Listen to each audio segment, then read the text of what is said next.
Rabbana atina fid dunya hasanah. Jangan ragu-ragu kalau yang ini. Wa fil akhirati hasanah. Wa qina. Kita tak bisa hukumi status seseorang. Tak bisa hukumi iman dan baiknya seseorang. Tapi kita bisa melihat tapak dan jejak kebaikan yang ditinggalkan oleh orang itu.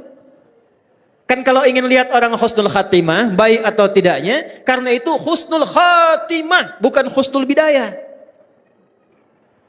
Husnulnya di akhir. Kebaikan tampaknya di akhir. Setelah wafat, tampaklah kebaikan-kebaikannya. Virallah kemuliaan-kemuliaannya. Itulah kemudian yang kita ikuti tapak jejaknya. Maka bagaimana menjadikan semua nilai kebaikan itu punya nilai di akhirat? Karena nanti, mohon maaf, ada orang pun ahli dunia, tapi baik. Jangan salah. Ahli dunia, tapi baik. Cuman sayang kebaikannya tidak disiapkan untuk akhiratnya. Zaman Nabi itu ada orang belum beriman, non-muslim. Baiknya luar biasa. Sedekah ke orang. Sosialnya tinggi. Mengatasi kesulitan orang lain. Bantu memudahkan akses. Maka Sayyidah Aisyah radhiyallahu taala anha bertanya pada Rasulullah, "Ya Rasulullah, wahai Rasulullah, bagaimana status orang ini di akhirat sementara dia ini baik sekali tapi imannya belum ada?" Maka turunlah Quran surah ke-25 ayat ke-23. Wa qadimna ila ma 'amilu min 'amalin faj'alnahu haba'an manthura. Wa qadimna na'nya li ta'zimin nafsi fi ta'zimin sya'ni. Menunjukkan keagungan Allah pada sesuatu yang sangat penting. Jadi kalau kita terjemahkan dengan tafsir, demi keagunganku dan keadilanku, aku berikan balasan untuk dunianya.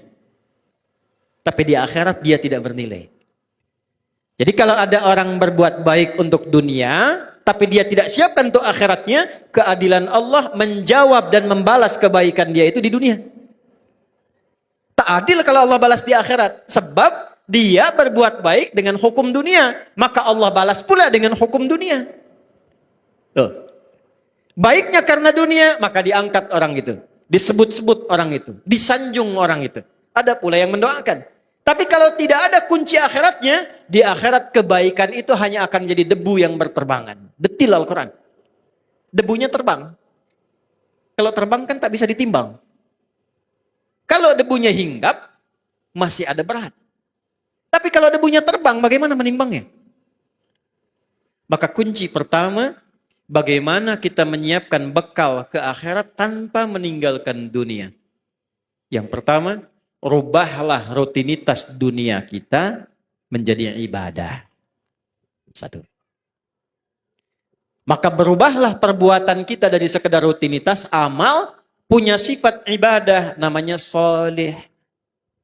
Maka amalnya berubah menjadi amal soleh. Setiap amal yang menjadi soleh, maka dia punya sifat baru namanya hasanah. Ketika amal menjadi hasanah, maka dia punya poin. Poin inilah yang disebut bekal akhirat. Namanya ajrun. Yang kita sebut pahala. Pekerjaannya tetap dunia.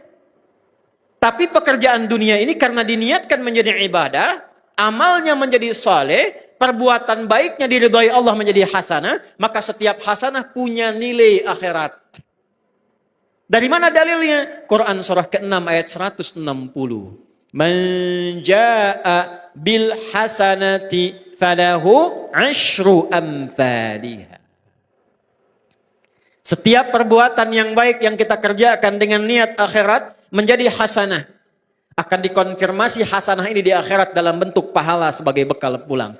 Karena itu doanya, Rabbana atina fid dunya hasanah. Dikonfirmasi hasanahnya di akhirat. Wa fil akhirati hasanah. Nah sekarang, bagaimana cara merubah perbuatan dunia menjadi hasanah, menjadi punya nilai akhirat? Kerjakanlah dengan menggunakan iman.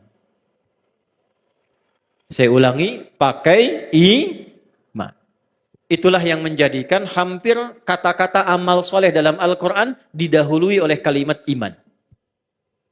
Contoh, surah 103. Wal 'asr. Innal insana lafi khusr.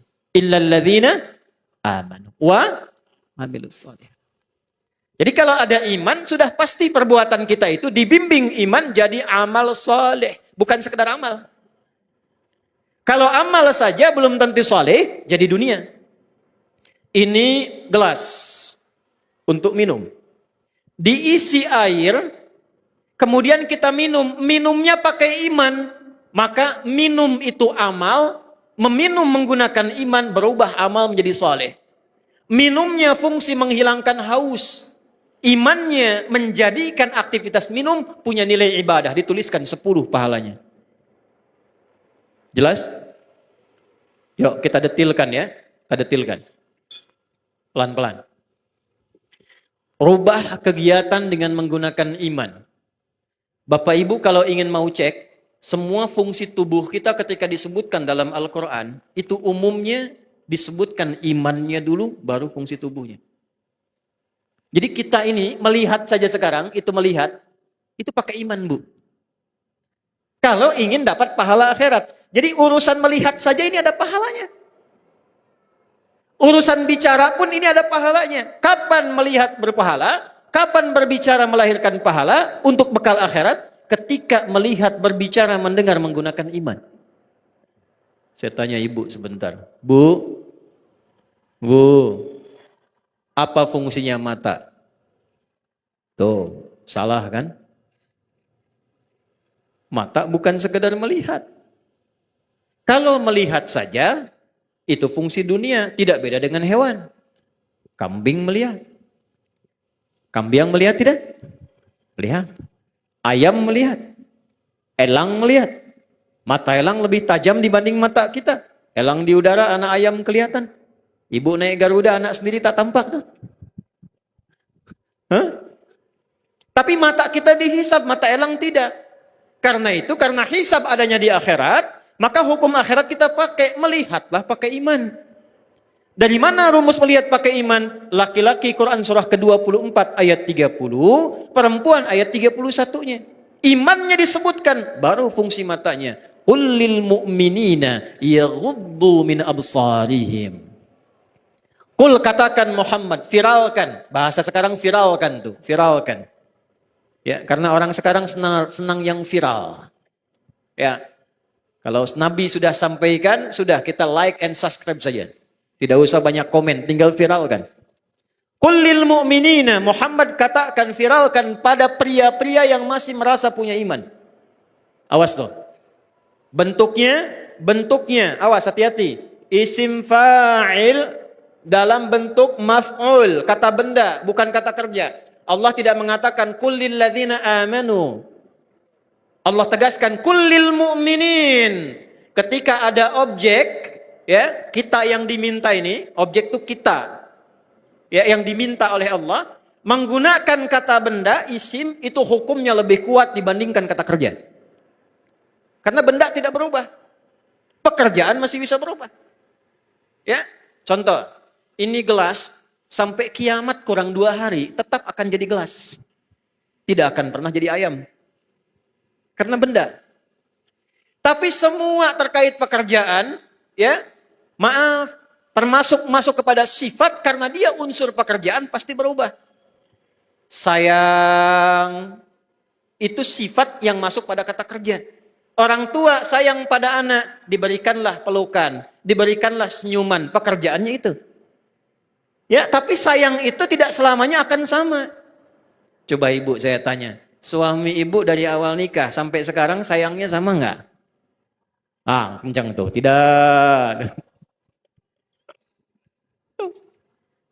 Ke masjid itu berangkat pekerjaan, bisa ada orang semangat, bisa ada orang lambat, tergantung motivasi. Tapi kalau benda tidak berubah. Maksudnya apa? Ini sepanjang mata masih tetap jadi mata, bagi orang beriman fungsinya tidak akan berubah. Apa fungsinya? Yaghuddu min absarihim. Imannya akan membimbing matanya hanya untuk melihat apa yang dibenarkan oleh imannya. Bila kata imannya ini tak baik, maka ghaddul basar, kata imannya palingkan. Karena itu standar pria yang punya iman, imannya akan menuntun matanya dan membuat batasan. Ini yang boleh dilihat, ini yang tak boleh dilihat. Beda dengan yang belum punya iman, semua bisa dilihat.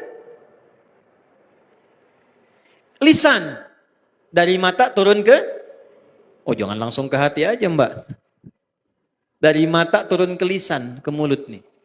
Apa fungsi mulut? Mulut ketika disebutkan di Quran, imannya dulu disebut baru lisannya. Ya ayyuhalladzina amanu, imannya dulu. La yashar qaumin qaum, la yaghtab ba'dukum ba'da. Nabi kuatkan, man kana yu'minu billahi wal yaumil akhir, imannya dulu. Falyakul khairan aw liyas. Ternyata mulut fungsinya untuk berkata yang baik-baik. Kalau punya iman. Jadi kalau kita bicaranya dituntun oleh iman, setiap bicara kita dituliskan pahala itu. Untuk bekal pulang. Jadi pahala itu bukan hanya dalam sholat. Pahala bukan hanya dalam zikir. Setiap kata-kata kita zikir. Setiap langkah kita itu zikir. Kalau diniatkan lillah untuk ibadah, itu ada pahalanya.